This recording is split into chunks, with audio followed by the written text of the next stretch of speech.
만군의 여호와가 이르노라. 해 뜨는 곳에서부터 해 지는 곳까지의 이방 민족 중에서 내 이름이 크게 될 것이라.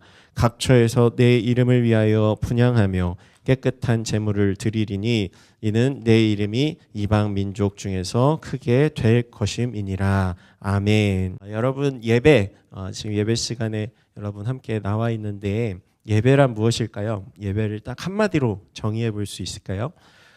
예배 전사님은 예배학을 전공했어요, 대학원 때. 근데 예배를 딱 첫 시간에 갔는데 예배를 정의해 보세요 하는데 말문이 탁 막히는 거예요. 평생 예배 드렸는데 예배가 뭘까 한마디로 이렇게 설명하기가 참 어렵더라고요. 물론 뭐 하나님을 만나는 시간, 하나님을 높여드리는 시간, 여러 가지 정의들이 있는데 명확하게 예배는 뭐다 하기가 좀 되게 어려운 주제였던 것 같아요. 그래서 어떤 친구들에게는 예배 뭐냐 물어보면 주일 아침에 교회 나가는 거요, 이렇게 생각하는 사람도 있을 것이고, 또 교회 나가서 찬양하고 또 설교 듣는 거요, 이렇게 생각하는 사람도 있을 거예요. 다 맞는 얘기입니다. 그런데 예배는 그것보다 훨씬 더 포괄적인 주제이겠죠. 쉽게 말해서 예배를 한마디로 정의하면 하나님과의 만남, 하나님을 높여드리는 것, 이 정도로 우리가 생각할 수 있는데, 그래서 엄밀히 따지면 우리가 하나님을 예배하는 게 하나님 높여드리는 거라고 그러면 우리가 교회 아니고 밖에서도 하나님 높여드릴 수 있잖아요. 맞는 말이에요. 그래서 우리가 꼭 교회 이 시간이 아니더라도 우리 삶의 모든 자리에서 하나님을 예배할 수 있는 존재들이고 하나님을 높여드릴 수 있는 삶의 예배라고 하거든요. 그래서 이 예배라는 것은 단순히 우리가 시공간적인 그 개념 안에 포함되는 것이 아니라 우리의 마음을 하나님 앞에 드리고 하나님과 연결된 그 순간 우리는 그 자리에서 어떤 시간이든 24시간 하나님을 예배할 수 있는 예배자가 된다라는 것입니다. 그럼에도 불구하고 우리가 주일 아침 지금 9시라는 이 귀한 시간을 구별해서 모였다는 것은 우리 한 사람만의 예배가 아니라 우리의 예배를 지금 드리고 있는 거예요. 그러니까 드림교회라는 한 공동체 안에서 한 이름으로 우리가 모여서 우리가 주님의 몸된 교회의 한 지체로서 함께 하나님을 예배하고 있는 것입니다. 우리가 길을 걸으며 하나님을 예배한다는 건 뭘까요? 요즘 가을 하늘이 너무 이제 파랗고 맑잖아요. 하늘을 보면서 오 주님, 주님의 영광이 온 땅에 어찌 그리 아름다운지요. 다윗의 시편 고백입니다. 또 산과 강물을 바라보면서도 하나님의 솜씨 너무나도 놀랍습니다. 우리가 마음으로 고백하고 입으로 찬송하는 것, 그 시간이 바로 예배의 시간이 될 수 있는 거예요. 그런데 그런 이유 때문에 어떤 사람들은 거꾸로 아니 그럼 나 혼자서도 예배할 수 있으면 나 혼자 속으로 예배하면 되니까 하나님 높여드리면 되니까 나 교회 굳이 안 나갈래요, 이렇게 생각하는 젊은 청년들도 있거든요. 나 어차피 나 혼자 예수님 믿으니까 집에서 혼자 믿을래요. 그래도 난 하나님 사랑하니까 나 어차피 예수님 믿으니까 그냥 혼자 집에서 하나님 믿을래요, 이렇게 얘기하는 사람이 있습니다. 근데 이것은 사실 올바른 믿음은 아니에요. 우리가 교회라는 공동체는 우리 하나님께서 우리에게 주신 공동체인데, 성경에는 이 교회를 어떻게 정의하느냐, 예수님의 피값을 주고 사신 교회, 예수님께서 십자가에 달려 돌아가시면서 이 교회를 세우기 위해서 예수님께서 희생하셨다는 거예요. 그래서 사도행전 20장 28절에 뭐라고 기록되어 있냐면 하나님께서 자기 피로 사신 교회를 돌보게 하셨습니다. 뭐라고 교회를 얘기하냐면 하나님께서 자기 피로 사신 교회다. 그러니까 예수 그리스도를 보내주셔서 그분의 피값으로 세우신 주님의 몸된 교회라는 거예요. 그리고 또 골로새서에서는 뭐라고 기록하고 있냐면 하나님의 아들, 그러니까 예수님은 그분의 몸인 교회의 머리가 되신다. 그러니까 이 교회라는 곳은 단순히 예배만 드리는 곳, 앞에 나와서 찬양하고 또 설교 듣고 하는 것, 그런 공간을 넘어서서 우리가 예수님이 머리가 되시고 우리는 손과 발이 돼서 하나의 몸을 이루는 공동체, 이렇게 교회를 정의하고 있다는 거예요. 그래서 우리가 예배한다는 것은 어느 순간이든 어떤 공간이든 하나님께 나아간다면 예배할 수 있는 것이지만, 특별히 교회라는 공동체에서 예배하는 것은 우리가 주님과 함께 한 몸이 되어서 한 공동체가 되어서 하나 되어 주님을 높여드리는 우리 공동체의 예배 시간이다, 이렇게 정의할 수 있는 것입니다. 그래서 오늘 여러분 우리가 주님의 몸된 교회에 하나님을 예배하기 위해서 지금 나왔다는 것을 꼭 기억했으면 좋겠어요. 시험 기간 앞두고 막 힘들지만 그래도 우리가 주님과 함께 주님의 몸된 지체들이기 때문에 함께 하나님을 만나길 원합니다. 주님 앞에 나아가는 우리의 예배를 여러분 주님께서 반드시 받고 기뻐하실 거예요. 오늘 성경 읽은 말씀은 말라기서인데요. 이 말라기라는 선지자의 이름입니다. 이 말라기서는 구약 성경의 가장 마지막 부분에 기록된 책이에요. 그래서 이 말라기서는 우리 하나님께서 이 예배에 관해 이스라엘 백성들은 제사를 드렸잖아요. 제사와 제물에 관해 이렇게 지적하시면서 하나님의 마음, 이스라엘 백성들을 향한 우리 주님의 마음을 이 말라기 선지자가 전한 내용입니다. 이들이 우리 지난주까지 바벨론 포로기에서 이 귀환한 내용들을 쭉 살펴보았는데 바벨론이라는 곳에서 포로기를 지내고 이제 예루살렘으로 복귀를 했잖아요. 귀환을 해서 성전도 세우고 성벽도 다시 세우고 다 회복했는데 이들의 예배가 온전치 못했다는 것을 말라기 선지자를 통해서 하나님 말씀하고 계셨어요. 그래서 오늘 말라기 1장 1절에 보면 우리 하나님께서 이렇게 말씀하십니다. 여호와께서 말라기를 통해 이스라엘에게 뭘 하신 말씀이래요? 경고하신 말씀이다. 특별히 이 예배에 관해서 이 말라기 선지자가 굉장히 강조해서 전하고 있는데 이 말씀은 사실 우리들 매주 예배를 드리고 또 매일 삶의 예배를 드리는 우리들에게도 반드시 기억해야 하는 꼭 필요한 말씀이라는 것. 특별히 이 시대가 예배에 대한 열정이 사라져가고 예배에 대한 필요성이 점점 식어져가는 이 시대 가운데 여러분이 반드시 우리가 묵상하고 우리 마음 가운데 새겨야 할 말씀이기 때문에 우리 함께 이 말라기서를 통해서 주시는 우리 하나님의 메시지들을 함께 살펴보기를 원합니다. 첫 번째는 우리 하나님께서는 온전한 마음을 원하신다는 것을 이 말라기를 통해서 말씀하고 계세요. 6절 말씀 우리 같이 읽어보겠습니다. 시작. 만군의 여호와께서 말씀하셨다. 내 이름을 소홀히 하는 제사장들아, 아들은 아버지를 존경하고 종은 주인을 존경하는 법이다. 날더러 아버지라면서 나를 존경함이 어디 있느냐? 날더러 주인이라면서 나를 두려워함이 어디 있느냐? 그러나 너희는 우리가 어떻게 주의 이름을 경멸했습니까? 라고 말할 것이다. 이 하나님께서 이렇게 얘기하시는 거예요. 예배를 인도하는 제사장들에게 내 이름을, 하나님의 이름을 소홀히 하는 제사장들아, 이렇게 말씀하시면서 아들은 아버지를 존경하고 종은 주인을 존경하는 법인데 너희들은 지금 날 향한 존경함이 사라졌다. 너희가 나를 아버지라고 부르면서도 나를 주인이라고 칭하면서도 그 존경하는 마음이 다 사라져 버렸어. 이렇게 지적하고 계세요. 하나님께서 이 정도로 말씀하신다면 이 당시의 제사장들 또 예배자들의 모습이 어떠했을지 우리가 추측해 볼 수 있겠죠. 그냥 껍데기뿐인 예배, 형식적인 예배, 마음은 다 사라져버린 그런 예배를 이들이 드리고 있었다라는 것입니다.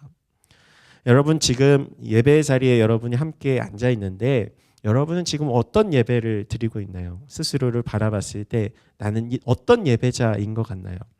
그저 습관적인 예배, 반복적인 예배, 주일 아침 시간 뭐 부모님 가시니까 나도 따라가는 그런 시간, 그런 예배, 그냥 주일이 되면 통상 다들 가니까 친구들 만나러 가는 그런 예배, 말라기 시대 이스라엘 백성들의 모습도 다르지 않았다라는 거예요. 매번 드렸던 그 과거에 우리 조상들이 해왔던 그 모습 그대로 받아서 우리도 그냥 때우면 되지, 그냥 그런 식으로 예배를 드리고 있었다라는 것입니다. 그런데 여러분, 우리가 하나님께서 우리 가운데 행하신 일들, 특별히 구원의 사건들에 대해서 감사를 잃어버리고 감격이 사라지고 하나님께 대한 찬양이 사라져버리게 되면 우리의 예배가 자칫 이런 지루한 예배가 되어버릴 수 있다라는 거예요. 그러나 우리 하나님께서는 우리의 껍데기가 아니라 우리의 형식이 아니라 우리의 마음까지도 원하시는 분이라는 것을 우리가 꼭 기억해야 합니다.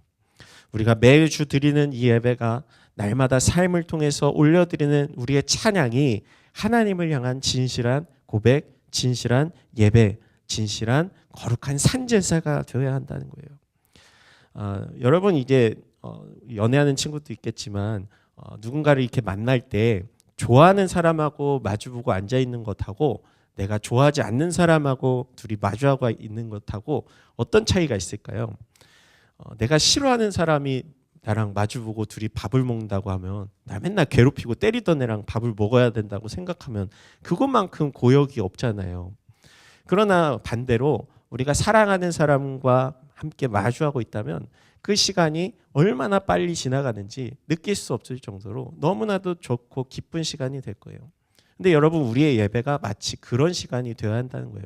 내가 너무나도 사랑하는 하나님 앞에서, 내가 너무나도 기뻐하시는 그 하나님 앞에서, 그리고 나를 너무나도 사랑하시는 그 주님을 만나는 독대하는 시간으로 우리가 예배를 여기게 되면 우리의 예배는 더 이상 지루하고 따분한 시간이 아니라 하나님께서 나를 얼마나 사랑하시는지요, 우리가 찬양하고 주님을 기뻐하고 경배하고 주님을 진실로 만나는 시간이 된다라는 거예요. 다윗은 시편에 이렇게 고백합니다. 84편에 주의 뜰에 하루 있는 것이 다른 곳에 첫날 있는 것보다 낫습니다. 악인들의 장막에 있느니 문지기로서 차라리 내 하나님 집에 있겠습니다. 다윗은 왕이었거든요. 아름답고 화려한 궁궐에 있는 시간들보다 이 다윗이 무엇을 더 기뻐했느냐? 하나님을 예배하고 하나님을 만나는 시간. 이때 당시에 다윗은 성전을 짓지도 않았잖아요. 하나님을 예배하는 그곳이 자신의 왕궁보다도 훨씬 더 초라해 보였거든요. 그럼에도 불구하고 나는 하나님의 집에 있는 것이 좋습니다. 하나님을 예배하는 이 처소에 있는 것이 훨씬 더 기쁩니다. 고백하고 있는 거예요. 왜요? 내가 가장 사랑하시는 하나님, 내가 가장 기뻐하는 그 하나님과 만나는 시간이기 때문에. 이처럼 예배라는 것은 하나님 앞에 우리의 마음을 드리는 시간, 또 하나님께서 우리의 그 마음을 받기를 원하신다는 사실을 기억해야 할 줄 믿습니다. 두 번째는 우리 하나님께서 우리의 온전한 것을 원하신다라는 거예요. 7절과 8절 말씀 우리 같이 읽어보겠습니다. 시작. 너희는 내 제단에 부정한 빵을 올렸다. 그러고도 너희는 우리가 어떻게 주를 더럽혔습니까? 라고 말한다. 너희는 여호와의 식탁을 소홀히 해도 된다고 생각한다. 너희가 눈이 먼 것들을 제물로 올린다면 악한 것 아니냐? 다리 저는 것이나 병든 것을 제물로 올린다면 악한 것 아니냐? 그들을 너희 총독에게 한번 바쳐보라. 그가 너희를 기뻐하겠느냐? 그가 너를 좋게 여기겠느냐? 만군의 여호와께서 말씀하셨다. 이 7절과 8절은 예배, 그러니까 제사 안에 들어가는 제물에 관해서 지적하시는 거예요. 왜 제사장들이 이렇게 신랄하게 우리 하나님 앞에 지적을 받았느냐? 이들이 드렸던 제물에 관한 문제였어요. 마음조차도 하나님 앞에 드리지 않았는데 그런 말미암아 어떤 일이 벌어졌냐면 이들이 하나님 앞에 올려드린 제물에도 문제가 생기게 된 거예요. 하나님께서 이들을 뭐라고 지적하세요? 내 제단에 부정한 빵을 올렸다. 하나님의 뜻에 맞지 않는 것을 올렸고, 또 8절에 보면 눈이 먼 것들, 다리 저는 것들, 병든 것을 하나님 앞에 번제물로 올렸다는 거예요. 이때 당시의 제사는 어떻게 드렸냐면 동물들을 잡아서, 양이나 소 같은 가축들을 잡아서 이제 번제를 드릴 때 이제 사람들이 이제 죄를 그 동물에게 전가해서 나 대신 죽는 거거든요. 동물의 각을 떠서 다 태워서 이제 불로 태워서 하나님 앞에 그 향기로운 향으로 올려드리는 것이 이제 제사 번제라고 하는데, 이 제물을 드릴 때 사람들이 한 마리씩 이렇게 가져오면 그 제물들의 모습과 모양이 하나님께서 명령하신 것이 있었거든요. 흠없는 양, 흠없는 소, 그리고 뭐 다리 저는 것들, 눈 먼 것들, 다친 것들, 이런 건 하나님 앞에 법으로, 제사법으로 드릴 수가 없는 그런 제물들이었어요. 근데 하나님께서 이렇게 말씀하시는 거예요. 너희가 눈이 먼 것들 제물로 올리고 다리 저는 것들을 제물로 올리고 또 그것들을 하나님 앞에 아무렇지도 않은 것처럼 지금 올려드리고 있다. 그런데 생각해 보세요. 우리 하나님 말씀하시잖아요. 그런 것들을 너희 총독에게 드려봐라. 너희들의 관리들에게 드려봐라. 그것을 기뻐하겠느냐? 사람도 기뻐하지 않는 것을 지금 너희가 하나님 앞에 드리고 있다라고 말씀하고 있어요. 여러분, 인간적인 눈으로 보면 얼마나 아깝겠어요. 내가 양 얼마나 열심히 키워서, 소 한 마리 요즘 막 비싸잖아요. 이런 거 키워가지고 가져왔어요. 근데 가져가려고 보니까 다른 양이 더 싸, 다른 소가 더 싸, 생각하면 너무나 아까웠겠죠. 그래서 다리 저는 것, 상품 가치가 떨어지는 것을 가져가서 어차피 하나님 앞에 불로 태워드릴 거잖아요. 없어지는 거잖아. 이렇게 생각하지 않았을까. 근데 여러분, 하나님께 우리가 드리는 예배는 이렇게 가치로 따져서 뭔가 비교할 수 있는 그런 것이 아닙니다. 하나님께 드리는 예배를 다른 말로 표현하면 하나님께 드리는 선물이라고 할 수 있어요. 내가 정말 사랑하고 아끼는 사람에게 내가 생일 선물을 이렇게 준비를 했는데 포장지는 아름답게 싸놨는데 그 내용은 막 불량품을 줄 수는 없잖아요. 그래도 나름대로 포장지 사서 잘 이쁘게 꾸미고 그 내용물도 그 사람이 어떤 거 좋아할까, 어떤 거 기뻐 받을까 생각하면서 잘 고르잖아요. 막 전시되어 있는 것들 중에서도 더 깨끗해 보이는 것, 먼지라도 더 안 붙어 있는 것들 이렇게 골라서 이제 사잖아요. 과일을 살 때도 이게 다 똑같은 사과인데도 그 중에서 잘 포장된 것, 더 사람이 기뻐 받을 만한 것을 우리가 골라서 구입합니다. 사람에게도 이렇게 하는데 하나님께는 이들이 어떻게 하고 있는 거예요? 가장 연약한 것, 가장 별 볼 일 없는 것, 가장 상한 것을 하나님 앞에 드리는 이 태도를 우리 하나님께서 지적하고 계신 것입니다. 하나님 어차피 안 보이니까 어차피 하나님 경외하고 사랑하는 그런 사람들 그 마음이 사라졌기 때문에 어차피라는 생각으로 이들이 하나님 앞에 헛된 것을 드리고 있었다라는 것입니다. 그러나 우리 하나님께서는 우리의 가장 최고의 것, 가장 최선의 것을 받기 합당하신 분이십니다. 그분이 우리에게 가장 최고의 것을 먼저 주셨기 때문이에요. 그것은 무엇이냐면 예수 그리스도인 것입니다. 그분께서 우리에게 하나뿐인 아들을 먼저 우리에게 내어주셨기 때문에 가장 소중하고 값진 것을 그분이 먼저 우리에게 내어주셨기 때문에 우리도 또한 우리의 가장 귀하고 가치 있는 것을 하나님 앞에 드릴 귀한 가치가 있는 거예요. 그분의 피 흘리심으로 인해 우리는 하나님의 자녀로 살아갈 권리가 생겼고 그분의 피 흘리심으로 인해 우리는 이제 재물을 동물을 잡을 필요도 없죠. 그저 우리의 마음을 드리며 우리의 삶을 드리며 하나님 나를 드립니다. 나의 마음을 드립니다. 나의 모든 것을 주 앞에 드립니다. 로마서 12장 1절에 이렇게 기록하고 있어요. 우리 같이 읽어볼까요? 그러므로 형제들이여 내가 하나님의 자비하심으로 여러분에게 권합니다. 여러분의 몸을 하나님께서 기뻐하시는 거룩한 산제물로 드리십시오. 이것이 여러분이 드릴 영적 예배입니다. 여러분 헌금도 우리가 부모님이 1,000원씩 이렇게 주셔서 하고 있지만 사실 교회에서 여러분 이렇게 1,000원씩 내는 거 그렇게 크게 차이 없어요. 그런데 뭘 가르치고 부모님이 여러분에게 뭘 가르치고 전달하고 싶은 거냐면 여러분이 하나님 앞에 이렇게 물질을 드리는 그 마음 그것을 원하시는 거예요. 그래서 어렸을 때부터 하나님 앞에 헌금을 드리고 내 마음을 드리는 것, 내 귀하고 가치 있는 것을 하나님 앞에 드릴 수 있는 그 훈련을 여러분이 하고 있는 것인데 그것보다도 더 중요한 것은 무엇이냐면 오늘 로마서 말씀처럼 우리의 삶을 하나님 앞에 거룩한 산제물로 드리는 거예요. 교회에서 1,000원이건 10,000원이건 10만 원이건 헌금을 아무리 많이 하건 하나님은 그거 상관없으세요. 다만 우리가 삶 가운데서 또 예배의 자리에서 내 삶을 내 마음을 하나님 앞에 거룩하게 드리지 못한다면 그 모든 것들은 다 헛되다라는 것입니다. 반대로 우리가 하나님 앞에 거룩한 모습으로 내 삶을 드리기 시작할 때 하나님께서는 여러분을 기쁘게 받아주시고 여러분의 삶을 통해서 놀랍도록 영광 받으시는 그분이시라는 거예요.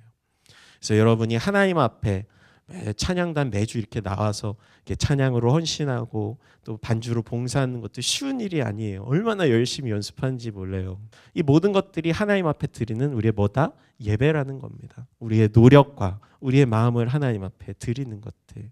그래서 여러분 우리 모두가 하나님 앞에 기쁨의 산제물이 되는 우리가 되기를 축복합니다. 마지막 세 번째는 하나님의 온전한 예배자들을 세우기를 원하신다라는 거예요. 말라기 1장 9절에서 10절 말씀에 이렇게 기록해 있어요. 그렇게 제사 드리는 자들에게 하나님 말씀하십니다. 너희는 여호와께 불쌍히 여겨달라고 은혜를 간청해보라. 너희 손으로 그런 짓을 했는데 그분이 너희를 좋게 여기시겠느냐. 그리고 10절 말씀에 너희 가운데 누가 성전 문들을 닫아서 내 제단에 쓸데없이 불을 지피는 일이 없었으면 좋겠다. 내가 너희를 기뻐하지 않는다.